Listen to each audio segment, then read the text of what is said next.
আমাকে বলে না যে আসো ফুল নিয়ে গান বাজনা গাও, তালিবালি দাও, সম্মান হবে মৃত ব্যক্তির। ও মারা গেলে তোমরা সবাই ঢোল তবলা নিয়ে পৌঁছে যাও, প্রথম দিন থেকে সম্মান করো তাকে। বুঝি 50 বছর অপেক্ষা করার পর তুমি গান বাজনা বাজাও সম্মান করবা, ফ্রম দ্য ডে ওয়ান, প্রথম থেকে করো তাকে সম্মান। আউযু বিল্লাহি মিনাশ শাইতানির রাজিম। হাট্টি ম্যাটিম টিম শিখেছো তো বউ তাকে, এগুলো শিখবা কবে থেকে বলো? হাট্টি ম্যাটিম টিম শিখো তো। আমি চিন্তা করি মাঝে মধ্যে হাট্টি ম্যাটিম টিম এটা কি জানি, আল্লাহ জানে। এটা কি গরু ছাগল নাকি পাখি নাকি মানুষের মতো কিছু, এটা কি? তবে এটা দুটো শিং থাকবে, এটা ডিম পাড়বে, এতটুকু কনফার্ম আমরা। এটা কি? এটা বাচ্চা প্রসব করবে না বাদুর যেরকম করে, ঘোড়া যেরকম করে, গরু যেরকম করে, মানুষ যেরকম পেটে বাচ্চা প্রসব করে, এটা এরকম প্রসব করবে না, এটা ডিম পাড়বে। এটা কি করবে? ডিম পাড়বে। এটা পানিতে থাকবে না ডাঙায় থাকবে আমরা জানি না, নাকি উভয়চর হবে এটা আমরা জানি না। হয়তো 50 বছর পর দেখাও পেতে পারি হাট্টি মাটি বের, পেতেও পারি হয়তো।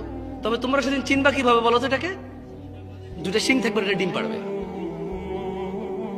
তার মানে এটা মুরগির মতো ডিম পাড়বে, কিন্তু শিং থাকবে গরুর মতো, শিং থাকবে ছাগলের মতো, হরিণের মতো, কিন্তু এটা ডিম পাড়বে মুরগির মতো, হাঁসের মতো, কোয়েল পাখির মতো, টিয়া পাখির মতো। কেমন শেখো, দেখা পেতেও পারো, তোমার নাতিপুতি পেয়ে যাবে এই হাট্টি মাটি।